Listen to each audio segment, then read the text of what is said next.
Hello everyone, welcome back to the Run Academy. जैसे आपने already thumbnail में देख ही लिया है, आज के पूरे लेक्चर के अंदर हम ये डिस्कस करेंगे कि हमें अपने क्लास 10th आईसीएसई फिजिक्स के बोर्ड की तैयारी कैसे करनी है, कितने दिन हैं हमारे पास, हर दिन में हम कौन कौन से चैप्टर्स पढ़ेंगे और किस तरह से तैयारी करेंगे ताकि हम अच्छा परफॉर्म कर सके। साथ ही साथ यहाँ पे ये भी डिस्कस किया जाएगा खासतौर पे उन बच्चों के लिए जो ये कहते हैं कि सर हमने अब बिल्कुल भी नहीं पढ़ा, हमें बिल्कुल शुरुआत से सब पढ़ना है, तो हम कैसे पढ़ सकते हैं इन 3-4 दिनों के अंदर।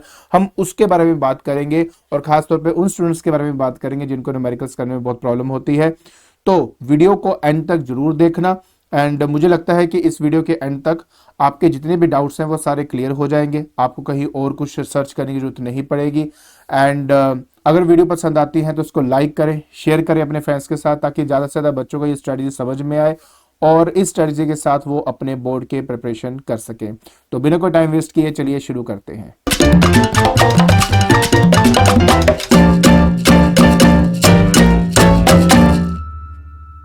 देखिए, इस वीडियो की शुरुआत करने से पहले आपको ये पता होना बहुत इंपॉर्टेंट है कि हमारा जो एग्ज़ाम है वो 4 मार्च को है एंड 4 मार्च के बीच में ऑब्वियस अगर आप आज वीडियो देख रहे हैं तो आप हिस्ट्री का पेपर दे चुके हैं और इसके बाद जो आपका नेक्स्ट पेपर होने वाला है वो है आपके ज्योग्राफी का।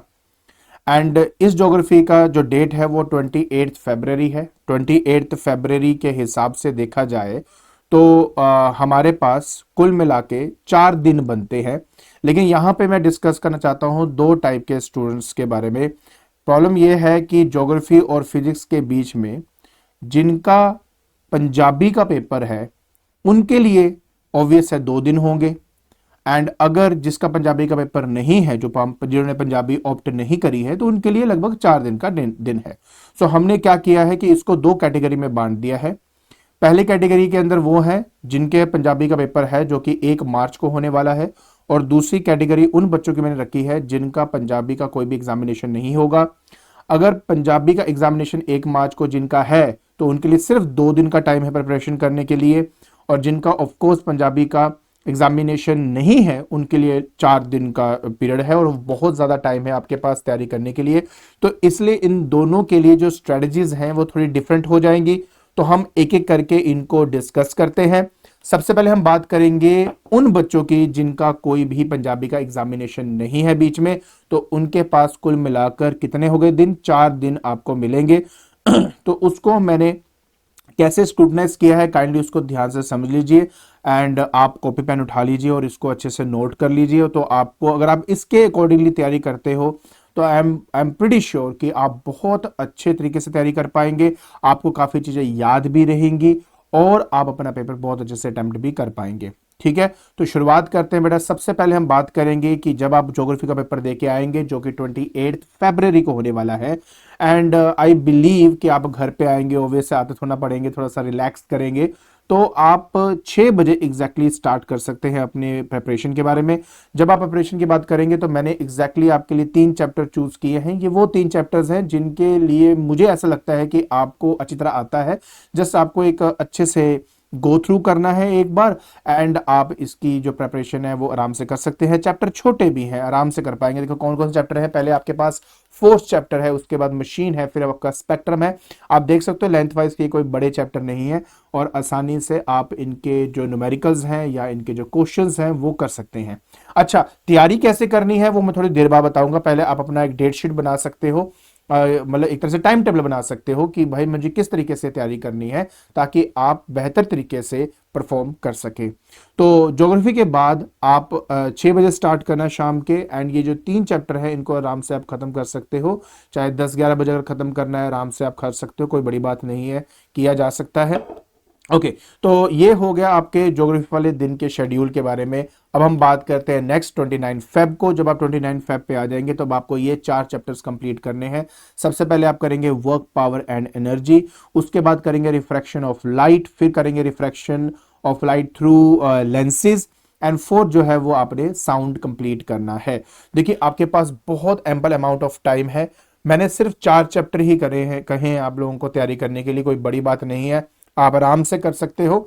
लेकिन जिस टाइम आप इसकी तैयारी कर रहे होंगे क्या क्या करना है और कैसे ये कंप्लीट करना है उसके बारे में मैं आपको वीडियो के थोड़े आगे जाके बताऊंगा। बट मैंने जैसे कहा कि अभी आप पहले एटलीस्ट इसको नोट कर लीजिए कि और तैयारी कैसे करनी है उसके बारे में आगे जाके आपको मैं बताऊंगा। अब आगे बढ़ते हैं। इसके बाद बेटा नेक्स्ट हमारे पास आता है 1 मार्च। जैसे आप 1 मार्च पे आ जाते हो तो अब आपने करंट इलेक्ट्रिसिटी पढ़नी है, हाउस होल्ड सर्किट पढ़ना है, इलेक्ट्रोमैग्नेटिज्म पढ़ना है।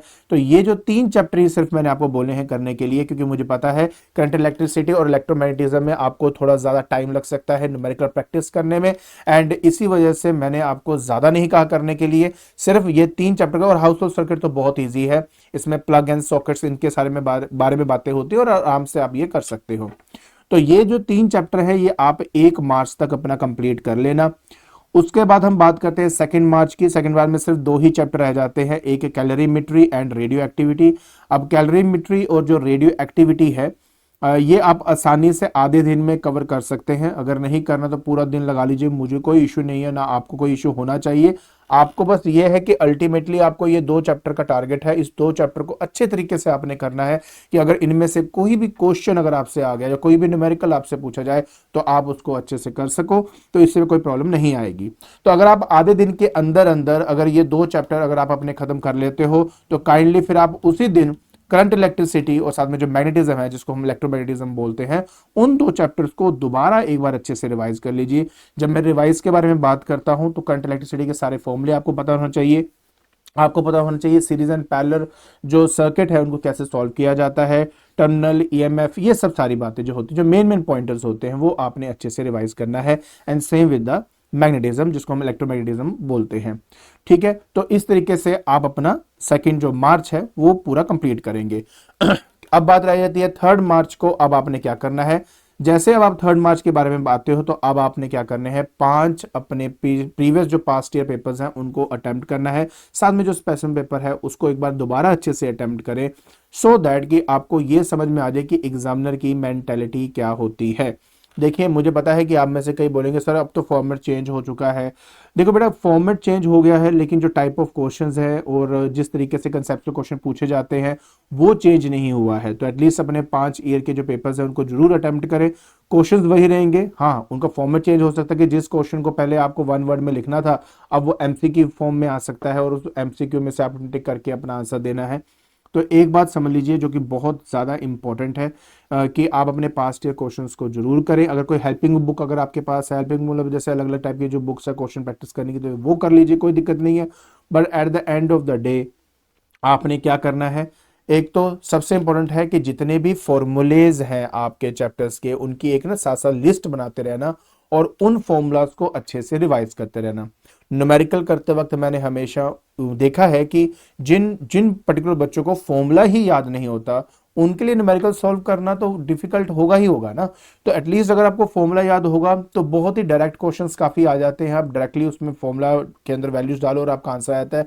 लेकिन एसआई यूनिट का ध्यान रखना, क्योंकि मैंने देखा है कि कई लोग एसआई यूनिट को भूल ही जाते हैं, यूनिट कन्वर्जन भूल ही जाते हैं और डायरेक्ट वैल्यू सब्स्टिट्यूट कर देते हैं और आंसर गलत हो जाता है। तो प्लीज ये गलती बिल्कुल भी मत करना। और खास तौर पे जो इंपॉर्टेंट डेफिनेशंस हैं जैसे रिफ्रैक्शंस क्या होते हैं, डिस्पर्जन, स्पेक्ट्रम, ये सब चीज़ें जो होती हैं इनको जरूर अच्छे से कर लेना, क्योंकि ये तो बहुत डायरेक्ट क्वेश्चंस होते हैं, डायरेक्ट मार्क्स होते हैं, आप आराम से अचीव कर सकते हो।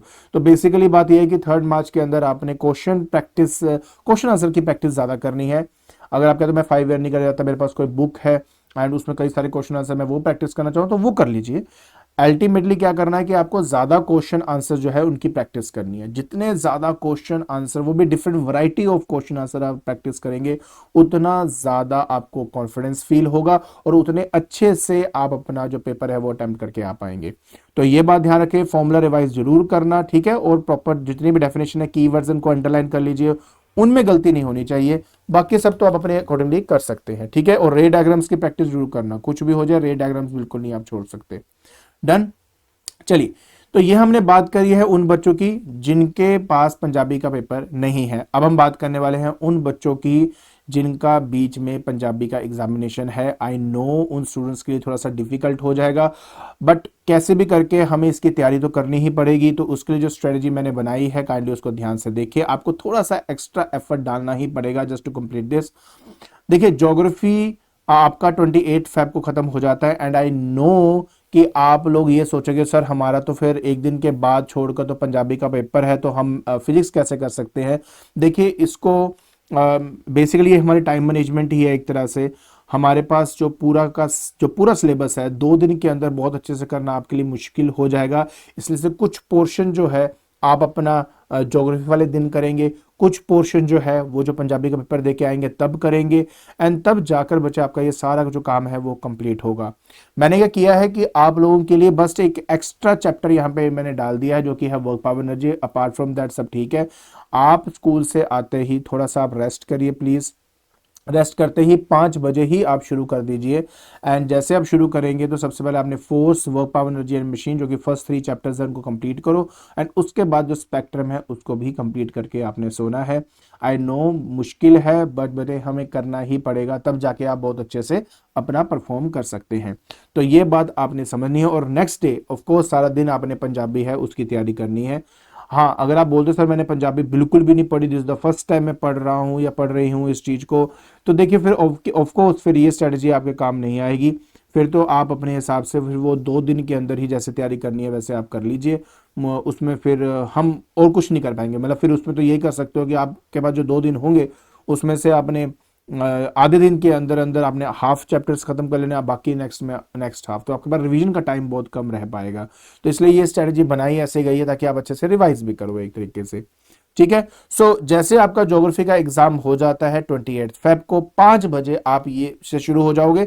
और ये जो 5 चैप्टर्स हैं ये बहुत वो चैप्टर्स हैं जिनमें आपको ज्यादा दिमाग नहीं लगाना पड़ता, जिसमें आपको ज्यादा एफर्ट नहीं लगाना पड़ता।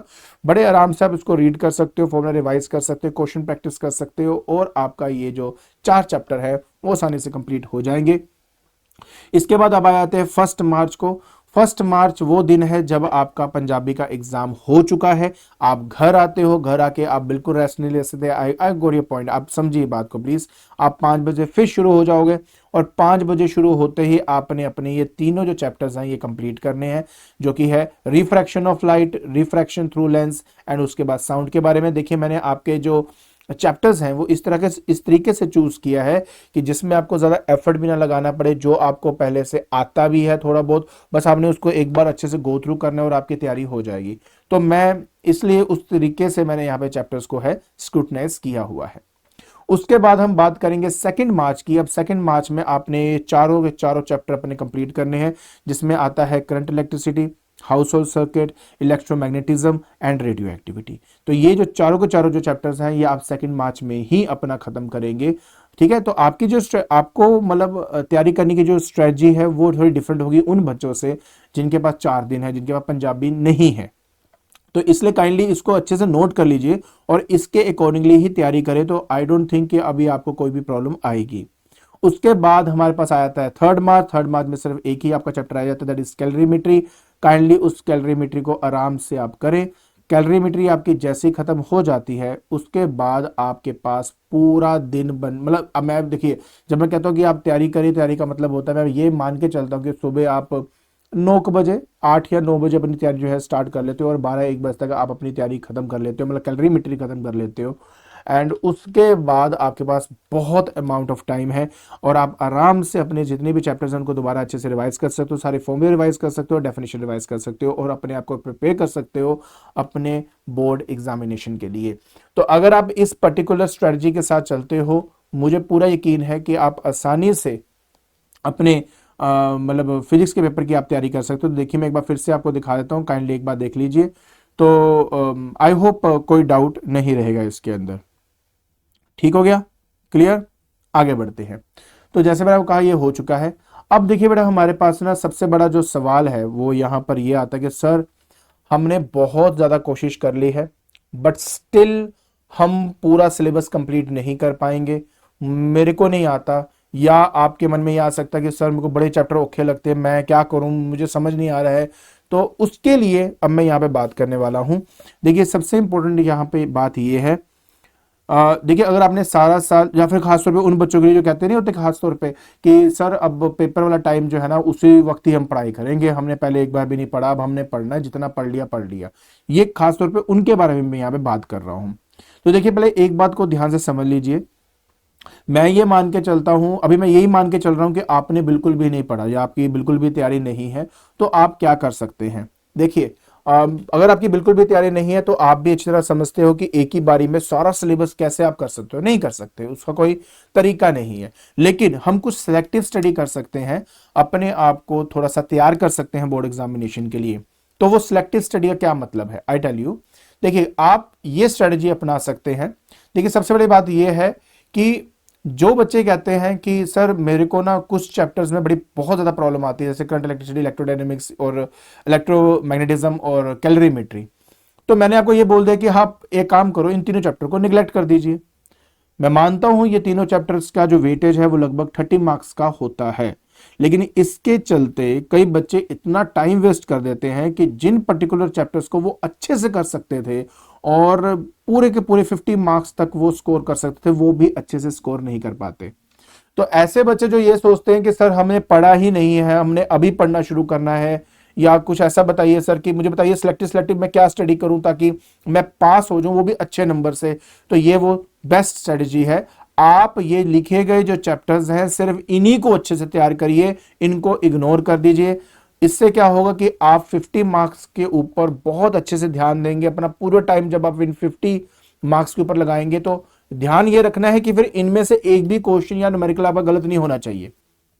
तो आप अगर ये 50 मार्क्स ले लेते हैं और साथ में आपको प्रैक्टिकल में अगर मान लो 18 से 20 मार्क्स अगर आपको मिले हुए हैं, तो आप देख सकते हो कि आपके पास लगभग 70% की जो है मार्क्स आपको मिल जाएंगे।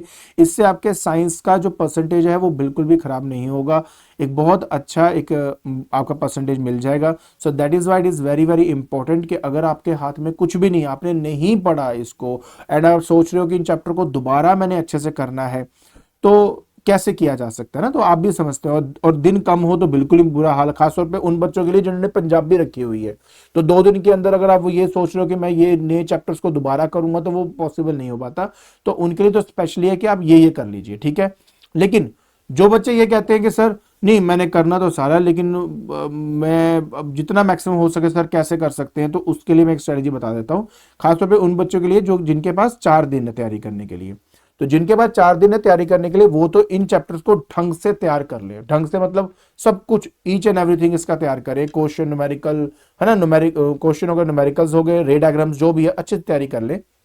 लेकिन इन चैप्टरों का सिर्फ रिवीजन वाला जो मैंने वन शॉट वीडियो बनाया है सिर्फ उसको देख लीजिए, और उनके रिलेटेड जो क्वेश्चन आंसर है सिर्फ वो कर ले, फिर न्यूमेरिकल्स ना करे, न्यूमेरिकल छोड़ दो, क्योंकि न्यूमेरिकल में लगेगा बहुत ज्यादा टाइम, और उसके वजह से एक तो कॉन्फिडेंस लूज होगा, और अगर कॉन्फिडेंस लूज हो गया तो फिर आप अच्छा परफॉर्म नहीं कर पाएंगे। तो ध्यान रखिए, या तो ये बिल्कुल छोड़ दीजिए या तो इनके न्यूमेरिकल छोड़ दीजिए, सिर्फ न्यूमेरिकल छोड़ दो, बाकी थ्योरी करके चले जाओ, तो आप आराम से क्या 60-65 नंबर तक आराम से ले पाओगे, तो कोई दिक्कत नहीं आएगी। तो इसको आप ढंग से कर लीजिए, और मैंने वही चैप्टर्स रखे हैं यहाँ पे जो आसानी से किए जा सकते हैं, कोई जिसमें ज्यादा आपको मतलब मेहनत नहीं करनी पड़ेगी, और इसके लिए मैं सारी वीडियोस वन शॉट वीडियो सब डाल चुका हूं, और प्रॉब्लम कोई भी नहीं आएगी। क्लियर? ओके। अब हम बात करेंगे उन स्टूडेंट्स की जो कहते हैं कि सर हम जितनी मर्जी कोशिश कर ले, हमारे जो न्यूमेरिकल्स है ना हमें वो नहीं हो पाते हैं, तो क्या करें उसके लिए। देखिए, पहली बात मैं आपको बता दूं, न्यूमेरिकल्स करने के लिए ना पूरा साल होता है हमारे पास, हम उसकी यही पूरे साल भर हम एक्चुअली यही प्रैक्टिस करते हैं कि हमारे न्यूमेरिकल्स को हम बिल्कुल ठीक कर सकें। बस स्टिल अभी भी अगर आपको न्यूमेरिकल में प्रॉब्लम आती है और वो डरते हो आप न्यूमेरिकल्स को लेके, तो मैं यही कहूंगा कि फिर या तो न्यूमेरिकल छोड़ ही दीजिए, क्योंकि न्यूमेरिकल छोड़ते तो लगभग ये ना जो मैंने अप्रोक्सीमेटली 30 लिखा है, ये भी वो है जब मैक्सिमम न्यूमेरिकल बेस्ड पेपर हो, तो 30 मार्क्स से ज्यादा का तो न्यूमेरिकल आपका आता ही नहीं है। क्या आता है? न्यूमेरिकल आता है, ये सॉरी थ्योरी आती है आपकी। जो थ्योरी है वो आपकी 50 मार्क्स की आती है। कभी कभार क्या होता है कि न्यूमेरिकल के चक्कर में हम अपनी थ्योरी को अच्छी तरह करना भूल जाते हैं, एंड हम अच्छे से जो स्कोर 50 मार्क्स कर सकते थे वो नहीं कर पाते। दूसरी बात, इनके फॉर्मूलाज एटलीस्ट अच्छे से याद कर लेना। फॉर्मूला इसलिए मैं कह रहा हूं याद करने के लिए, और वैसे भी सारे न्यूमेरिकल मुश्किल नहीं होते। देखिए क्या है, जब आप तैयारी कर रहे होंगे तो कुछ तो डायरेक्ट फॉर्मूला बेस्ड न्यूमेरिकल आ जाएंगे। जब आपके डायरेक्ट फॉर्मूला बेस्ड न्यूमेरिकल आएंगे, उनको तो आपने वैल्यू पुट करनी भी प्रॉपर ऐसा यूनिट और सॉल्व करेंगे तो आपका आंसर आ जाएगा, कोई दिक्कत नहीं आएगी। हाँ, अगर मैथमेटिकल कैलकुलेशन करने में कोई इशू आ रही है तो देखिए उसकी तो प्रैक्टिस ही एक मात्र जरिया होता है जिससे आप कर सकते हो, अदरवाइज नहीं हो पाता। क्लियर है ना? तो एक बात समझ लीजिए अच्छे से, पहले तो थ्योरी पे पूरा फोकस करें। ऐसे बच्चे जिनको न्यूमेरिकल से बहुत डर लगता है, थ्योरी अपनी सारे चैप्टर्स की अच्छे से कर लेंगे तो 50 मार्क्स या 50 से 50 मार्क्स क्या, कभी कभी 60 मार्क्स की थ्योरी आ जाती है, 20 मार्क्स का न्यूमेरिकल होता है। तो ये मैंने मैक्सिमम रेंज बताई है कि मैक्सिमम 20 से 30 मार्क्स के आपके न्यूमेरिकल्स होते हैं। अपार्ट फ्रॉम दैट सारा क्या होता है, थ्योरी होती है। और ऊपर से सेक्शन बी के अंदर ऑप्शनल पार्ट होता है, जो ऑप्शनल पार्ट होता है उसमें वो वाले 2 क्वेश्चन हटा देना जिसमें से न्यूमेरिकल्स होते ज्यादा, छोड़ देना वो पार्ट, तो आपका वैसे काफी हद तक आप अच्छे से स्कोर कर पाओगे। तो ये बात ध्यान से समझ लीजिए। और कई तो डायरेक्ट ही होते हैं, तो इसलिए आप इनको आसानी से सॉल्व कर सकते हो। हाँ, अगर न्यूमेरिकल में और आप कहते हैं ना सर नहीं कुछ के तो न्यूमेरिकल्स मुझे करने हैं और कुछ के चल छोड़ भी सकते हैं, तो वो है करंट इलेक्ट्रिसिटी एंड कैलोरीमेट्री। अगर आपने छोड़ने ही है तो इन 2 के न्यूमेरिकल छोड़ दो, बाकी सब कुछ थ्योरी या न्यूमेरिकल कर लो, तो भी आपके बहुत अच्छे मार्क्स आ सकते हैं। तो घबराना नहीं है, आपने अच्छे से इसकी तैयारी करनी है। क्लियर हो गया? ये आई बात क्लियर हो गई होगी सारी की सारी क्या होती है। गुड। अब इसके बाद हम बात करेंगे प्रो टिप के बारे में, कि एक्चुअलिटी में आपने जो तैयारी है कैसे करनी है एग्जामिनेशन की। देखिए मैं यहां पर 2 चीजें आपके साथ डिस्कस करने वाला हूं जो कि बहुत इंपॉर्टेंट है। पहली बात तो यही है कि ऑफ कोर्स मैं ये मान के चल रहा हूं कि जब आपने अपने प्री बोर्ड की तैयारी करी थी तो एक बार आपने सारा सिलेबस अच्छे से किया होगा। जब आपने अपना सिलेबस अच्छे से कर लिया है तो now it's time to practice various type of questions, ताकि आपके अंदर वो कॉन्फिडेंस बिल्ड हो कि अगर मेरे पास कोई भी क्वेश्चन आएगा तो मैं उसको अच्छे से सॉल्व कर पाऊंगा। देखिए सबसे पहले बात मैं आपसे ये जरूर कहूंगा कि पहला काम आपका ये होना चाहिए कि आप अपनी जो बुक है वो अच्छे से एक बार रीड कर लीजिए। अगर बुक नहीं रीड करनी आपको लगता है सर मुझे आता है, तो आप मेरी 1 शॉट वीडियो जो है उसकी प्लेलिस्ट बनी हुई है, जाइए उसको देखें। जैसे आप देखेंगे तो 1-1.25 घंटे के अंदर अंदर पूरा का पूरा चैप्टर जो है वो आपका मैंने रिवाइज करवाया हुआ, बुक से रिवाइज कराया, तो बुक आपके सामने होगी। अच्छा, कई कहते हैं ना, कहीं ने मुझे जरूर बोला कि सर हम तो वही वाली बात कि सर हमने पहले तो कभी भी नहीं पढ़ा, this is the first time, अब हम इन 3-4 दिनों में तैयारी करने वाले हैं। तो ये उनके लिए सबसे बेस्ट है। आपके सामने आपकी बुक होगी, 1 शॉट वीडियो ऑन करिए, बुक के साथ साथ जो मैं 1 शॉट के अंदर आपको बता और समझा रहा हूं उनको आप करें, मेन बातें नोट कर ले और उनको अच्छे से तैयारी कर लीजिए। उस 1 घंटे के अंदर अंदर आपका पूरा का पूरा चैप्टर रिवाइज हो जाएगा। और जैसे ही चैप्टर रिवाइज हो गया, अब है क्वेश्चन आंसर की प्रैक्टिस करना। और मैं आपको फिर से रिकमेंड करूंगा यही दोनों बुक में से कोई भी बुक अगर आपने ले ली है वो ले लीजिए। इनकी बुक्स की ये जो बुक्स है ऑब्वियस है आपको अमेजोन में मिल जाएंगे, इनके लिंक्स जो है मैंने डिस्क्रिप्शन बॉक्स में डाल दिए हैं। अगर आप ये बुक चाहते हो तो ले लीजिए। लेकिन आपने करना क्या है, इन बुक्स इनमें से कोई एक लेनी है तो कोई भी आप एक बुक ले लीजिए। जैसे आप बुक को लेते हो, अब आपने क्या करना है, पहले 1 शॉट वीडियो को देखो, जैसे ही चैप्टर खत्म होता है इनमें से जो भी मर्जी बुक में बात कह रहा हूं, आप बुक को खोले, उसके सारे क्वेश्चन आंसर जो है वो अपने कवर कर लीजिए। ठीक है, ट्राई करें कि खुद उसके आंसर्स दे। पहले ये नहीं कि क्वेश्चन पढ़ा फिर आंसर पढ़ा, क्वेश्चन पढ़ा फिर आंसर पढ़ा, ऐसा नहीं है। क्वेश्चन पढ़ा और देखो कि और समझो कि आप क्या उसके आंसर दे पा रहे हो। अगर दे पा रहे हो फिर तो बेस्ट है, फिर देखो कि आपने वो सारे प्रॉपर कीवर्ड्स को ध्यान में रखा था जो वहां पे होने चाहिए थे। अगर है तो फिर वेल डन। तो इस तरीके से आप अपना जो बेसिक तैयारी है वो कवर कर सकते हो। तो अगर आपने मेरी 1 शॉट वीडियो देख ली, प्लस अगर आपने प्रीवियस ईयर क्वेश्चन एक बार सारे अच्छे से कर लिए हैं, सबको गो थ्रू एक बार अच्छे से कर लिया है, प्रैक्टिस कर ली हुई है, तो आप प्रिपेयर्ड हो बोर्ड एग्जामिनेशन के लिए। सीधी सी बात है, क्योंकि थ्योरी आप बार बार पढ़ चुके हो, तो अब आपने बहुत जल्दी से सब कुछ तैयार करना है। कैसे तैयार करना है, 1 शॉट वीडियो देखिए। अगर आप देख रहे हो तो आपको देखो, जब आप 1 शॉट वीडियो देखेंगे ना तो कई टॉपिक्स जो मैं बताऊंगा तो आपको पता होगा हाँ ये मुझे पता है, ये हो जाता है। अच्छा ये टॉपिक मुझे नहीं आता, अगर ये टॉपिक नहीं आता उस टॉपिक को अलग से एक सर्कल मार लो, पहले मेरा वहां से देख लो। ठीक है, उसको एज ए रिवीजन के तौर पे रख लो कि मुझे बाकी सब टॉपिक्स तो आते थे, ये टॉपिक मैंने मुझे बार बार भूल जाता हूं या भूल जाती हूं मैं ये वाला टॉपिक, तो उस पर्टिकुलर टॉपिक को आप दोबारा रिवाइज कर सकते हो। ठीक है, तो उनको अलग से मार्क करते जाओ और इस तरह से आपका पूरा का पूरा चैप्टर जो है वो रिवाइज हो जाएगा। और साथ में फिर अपने ये क्वेश्चन आंसर्स कर लीजिए। जब ये क्वेश्चन आंसर करेंगे ना तब आपको समझ में आएगा कि आपको सच में चैप्टर कितना आता है। जिन क्वेश्चन के आंसर आप दे पाए मतलब वो आपको अच्छी तरह आता है, जो आप आंसर नहीं दे पा रहे हो उन क्वेश्चन को अलग से टिक करें, उनके रिलेटेड जो टॉपिक्स है उनको भी टिक करें ताकि आप उन टॉपिक्स को आप रिवाइज कर सको और ये क्वेश्चन को भी दोबारा आप रिवाइज कर सको। तो इस तरीके से आप अपने बोर्ड एग्जामिनेशन के लिए अच्छे से तैयारी कर सकते हो। आई होप ये जो टिप्स हैं, जो जितनी बातें मैंने आपको बताई हैं, ये आपको बहुत हेल्पफुल होंगी। और अगर हेल्पफुल है तो काइंडली कमेंट बॉक्स में जरूर इसके बारे में लिखना। और अगर आपको ये वीडियो पसंद आती है तो लाइक करें, शेयर करें अपने फ्रेंड्स के साथ, ताकि ज़्यादा से ज़्यादा बच्चों को इसकी हेल्प मिल सके। आज के लिए बस इतना ही। Thank you so much.